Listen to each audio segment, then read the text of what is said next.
जैसा कि हमारे देश के प्रधानमंत्री माननीय श्री नरेंद्र मोदी जी ने लाल किले के प्राचीर से 15 अगस्त को देश से आह्वान किया और कुपोषण जैसी समस्या से हम किस तरह से निजात पाएं, और इसके लिए सबसे महत्वपूर्ण अगर कोई अनाज है तो वो बाजरा आता है। और उसके अंदर भी जैसा कि मिलेट्स के अंदर जितने भी अनाज आते हैं, तो उसके लिए भारत सरकार ने प्रयास करके और प्रधानमंत्री जी ने कई बार इस बात का आह्वान किया था, तो उसकी वजह से हमारे साइंटिस्टों ने बायो फोर्टिफाइड सीड भी तैयार किया। और सबसे ज़्यादा अगर मिलेट्स के अंदर ये पोषकता के तत्व होते हैं, तो इस नाते राजस्थान के अंदर भी बाजरे का उत्पादन बहुत अधिक मात्रा में होता है और उसके अंदर भी वो सारे गुण होते हैं जिससे कि कुपोषकता को हम दूर कर सकते हैं, कुपोषण से हमें मुक्ति पा सकते हैं। तो इसके लिए राजस्थान के अंदर आने वाले समय के अंदर पीडीएस के माध्यम से हम आम व्यक्ति को जो पीडीएस के माध्यम से अनाज का हम वितरण कर सकें, इस दृष्टि से बाजरे की खरीद एमएसपी पर करें। इसके लिए मैंने अशोक जी गहलोत को, मुख्यमंत्री राजस्थान को पत्र लिखा है कि बाजरे की खरीद एमएसपी पर प्रारंभ करें। उसके लिए भारत सरकार को वो चिट्ठी लिखे या उनसे अगर करेंगे तो मैं सोचता हूँ कि भारत सरकार जल्दी इसकी खरीद के लिए सहमति देगी। तो एमएसपी पर जब खरीद होगी तो उससे वहाँ के लोग या देश के अंदर जहाँ भी आवश्यकता होगी तो उससे किसान को भी लाभ होगा कि एमएसपी पर खरीद प्रारंभ हो जाएगी और कुपोषण से हमें एक निजात मिलेगी। तो मिलेट्स के ऊपर भारत सरकार आने वाले 2023 के अंदर एक अभियान भी चलाएगी पूरे वर्ष भर का, और विश्व एक ग्लोबल के तहत पूरे विश्व के अंदर इस अभियान को चलेगा। तो मैं सोचता हूँ कि निश्चित रूप से इसके अंदर एक बहुत बड़ी भूमिका होगी। तो राजस्थान सरकार से मैंने आग्रह किया है कि वो बाजरे की खरीद के लिए भारत सरकार को अनुशंसा करे, जिससे कि बाजरे की खरीद एमएसपी पर प्रारंभ हो सके और जिससे कि वहाँ पर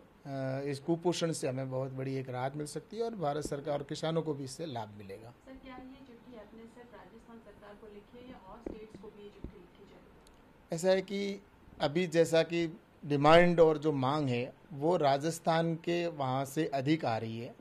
और राजस्थान के आम जन में ये चर्चा भी है, और वहाँ से कि मिलेट्स के अगर खरीद होती है, बाजरे की खरीद होगी तो एमएसपी के ऊपर, तो वहाँ से हमारे पास डिमांड आई है।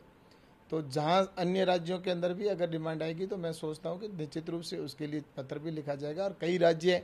जो चलाकर पहल कर कर भी भारत सरकार से कह रहे हैं,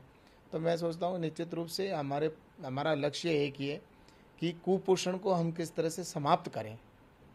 और आने वाले समय में हमें इसके ऊपर बहुत ज़्यादा ध्यान देकर हमें कुपोषण से मुक्ति दिलानी है। तो इसके लिए राज्य सरकार के सहयोग के बगैर संभव नहीं है। तो मैं यही चाहूँगा कि अन्य राज्य भी जहाँ भी अपने अपने उत्पादन होते हैं, जहाँ मिलेट्स की अधिक मात्रा में उत्पादन होता है, तो वहाँ पर भी इसके तहत अगर काम करेंगे तो मैं सोचता हूँ कि उनको भी इसका लाभ मिलेगा। कल सारे मंत्री जन आशीर्वाद यात्रा कर रहे हैं। ऑपोजिशन का कहना है, संजय राउत का इनफैक्ट एक बयान आया जिसमें वो कह रहे हैं कि ये तीसरी कोविड की वेव की तैयारी भाजपा कर रही है। ये जनता का ही आशीर्वाद है, उसकी वजह से वो आज वहाँ पर बैठे हैं सदन में। तो मैं सोचता हूँ कि जनता से आशीर्वाद लेना हमारा दायित्व बनता है और जनता का आशीर्वाद ही है। और आज कोरोना की जैसी स्थिति है, तो मैं सोचता हूँ कि देश के अंदर लगभग अब कोरोना समाप्त सा स्थिति के अंदर है, और जनता के आशीर्वाद और सोशल डिस्टेंस का ध्यान रखते हुए सारे कार्यक्रम किए जा रहे हैं और जनता के बीच में जाना और जनता से बात करके, और ताकि वहाँ की समस्या और उनका भी पता चलेगा। और दूसरा ये है कि जो लोग ये कहने वाले हैं वो खुद अपने गिरेबान में पहले देखें और उसके बाद में दूसरे के ऊपर उंगली उठाए। जब संसद के अंदर वो वेल के अंदर जाते हैं उस समय उनके मास्क होता नहीं है, बाहर वो हंगामा करते हैं उस समय उनके मास्क होते नहीं हैं, प्रदर्शन करते हैं उस समय उनके मास्क होते नहीं हैं। वो आम जनता में जाए तो कोई फर्क नहीं। इसलिए ये आशीर्वाद है, और आशीर्वाद लेने के लिए हम जो हमारे जनप्रतिनिधि जो सांसद मंत्री बने, और मैं धन्यवाद देना चाहता हूँ देश के प्रधानमंत्री जी को कि इस पूरे मंत्रिमंडल के अंदर लगभग आज ओबीसी के अधिक मात्रा के अंदर हमारे मंत्री बने हैं और हमारी बहनें महिला की इतनी बड़ी संख्या में पहली बार मंत्री बनी है, तो वो अपने क्षेत्र के अंदर जाएगी तो निश्चित रूप से उनसे आशीर्वाद ही मिलेगा, और आशीर्वाद लेने के लिए जा रहे हैं क्षेत्र में तो जाना ही पड़ेगा। तो इस दृष्टि से मैं सोचता हूँ कि ये एक संकीर्ण मानसिकता है जो विपक्ष कर रहा है, और विपक्ष मानसिकता यही नहीं,